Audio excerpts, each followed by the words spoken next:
What if the monster was never Medusa, but the gods who created her? What if the most feared woman in mythology was never a monster at all? Her eyes could turn men to stone. That's the pot they always tell. But long before she was a legend, before the world called her a threat, Medusa was a woman, a victim of betrayal, a pawn of the gods, and a symbol of vengeance. Her story isn't just myth. It's a tragedy, buried beneath centuries of silence.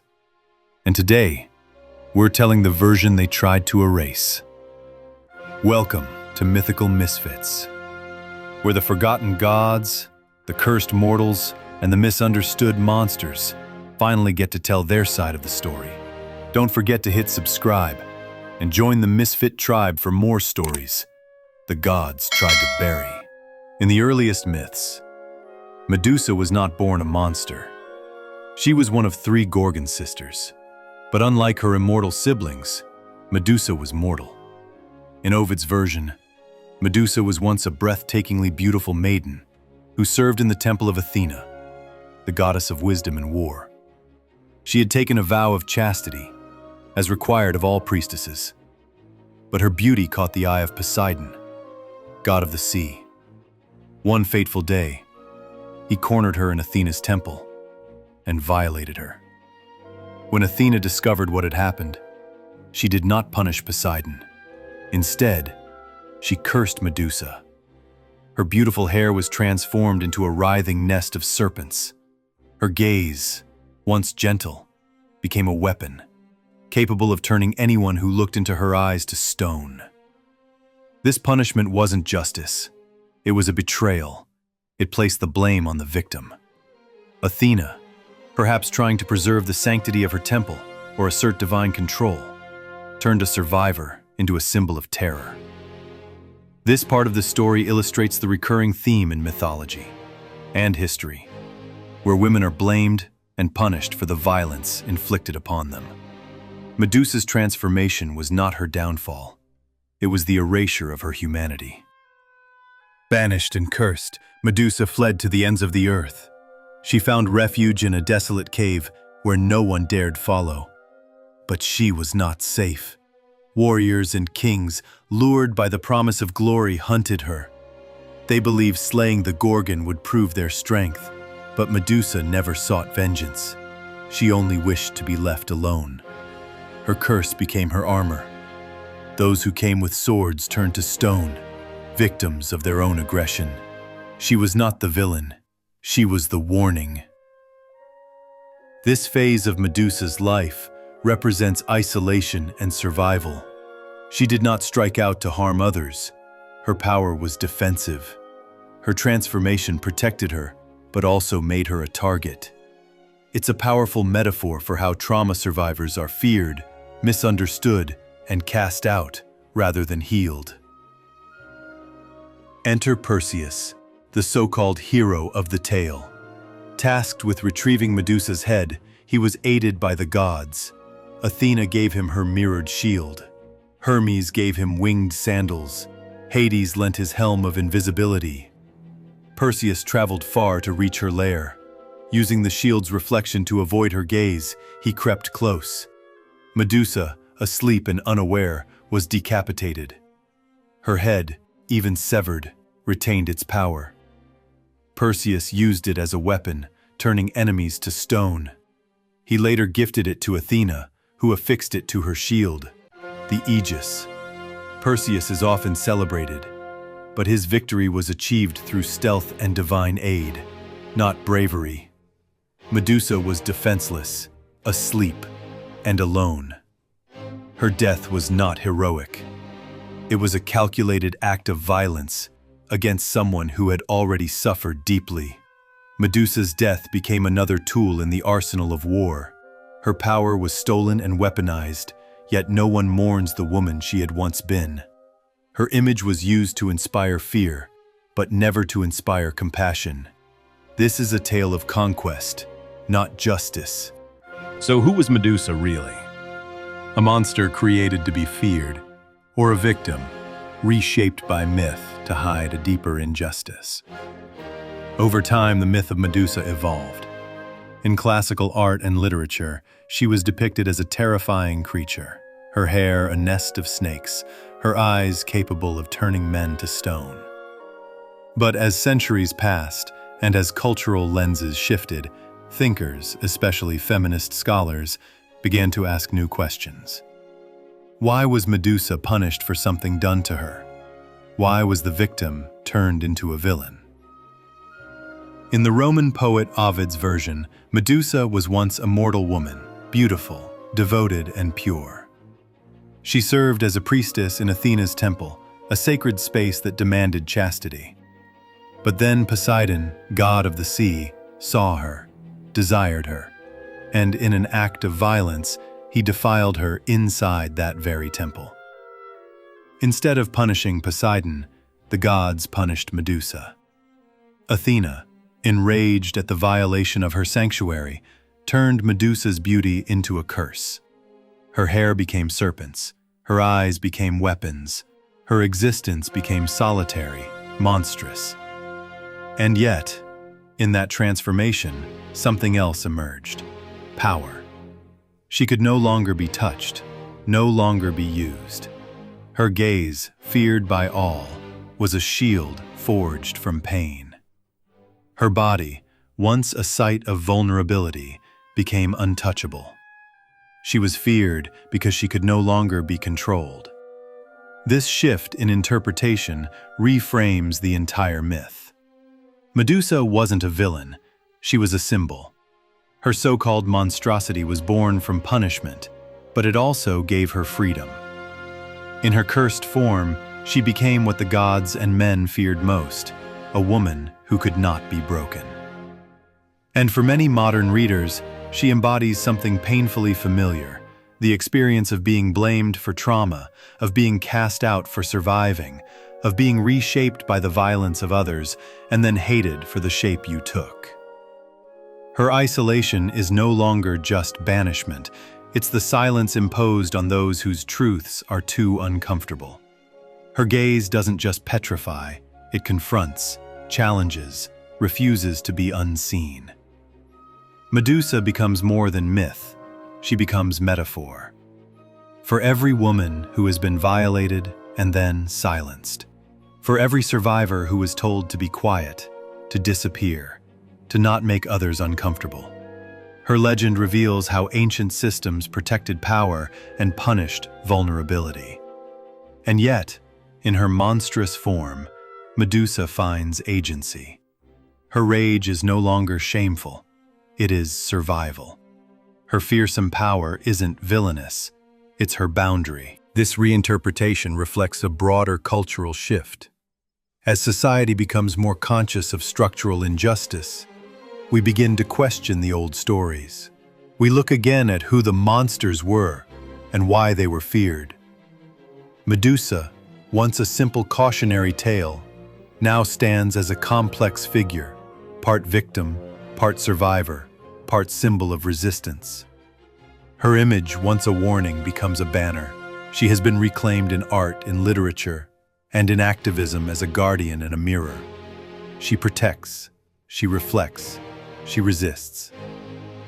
The gods may have cursed her, but in that curse, she became something they couldn't anticipate, a force they could no longer control.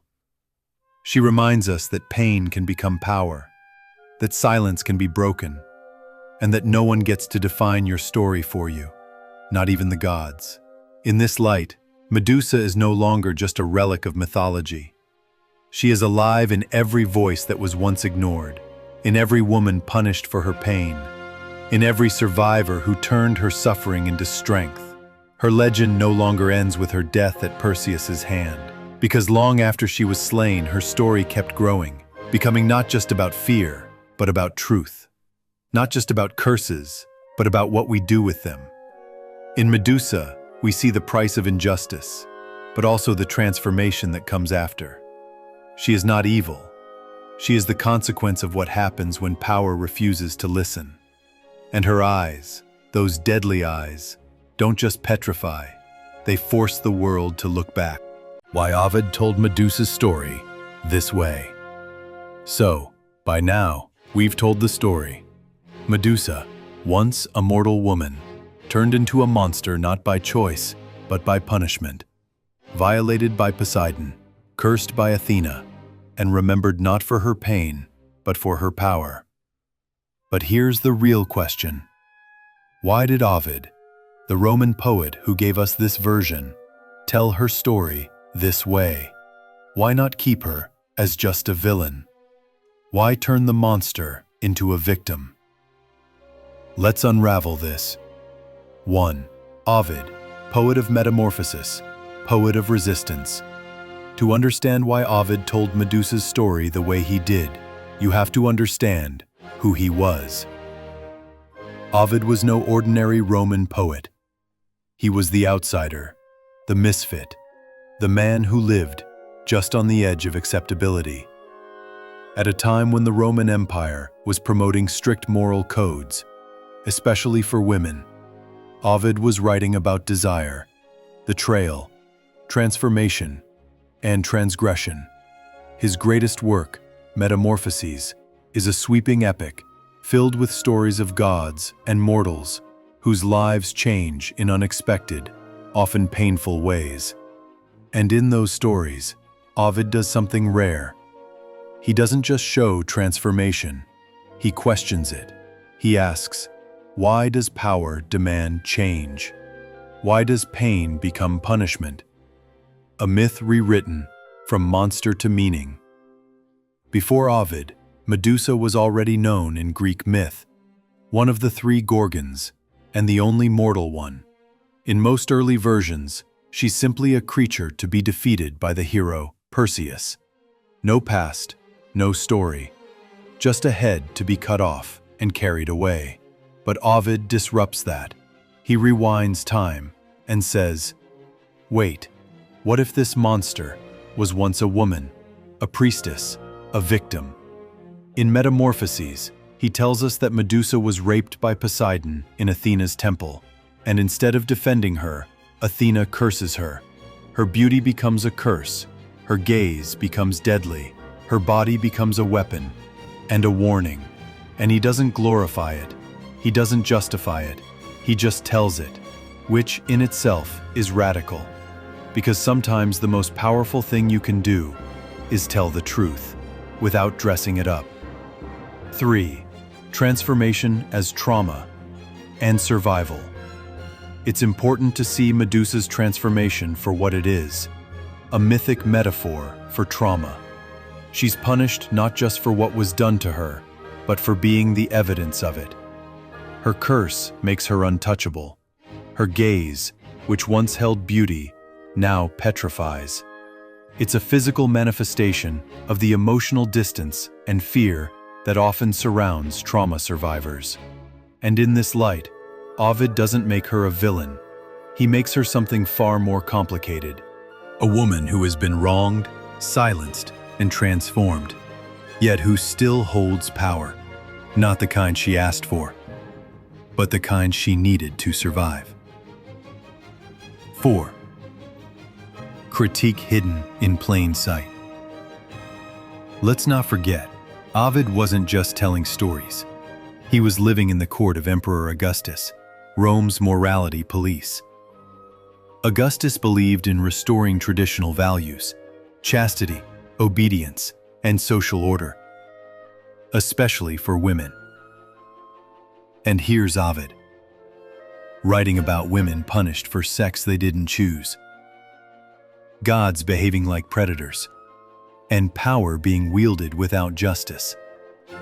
You can almost hear the subtext screaming, "Look closer. This isn't just a myth. This is your society." And that may be why Ovid was eventually exiled by Augustus, banished from Rome without a clear reason. Maybe his writing struck a little too close to the truth. 5.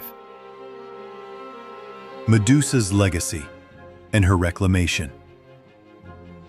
Centuries later, Medusa is still with us, but not as a monster. She's on banners and badges. She's on sculptures, street murals, tattoos, and runways.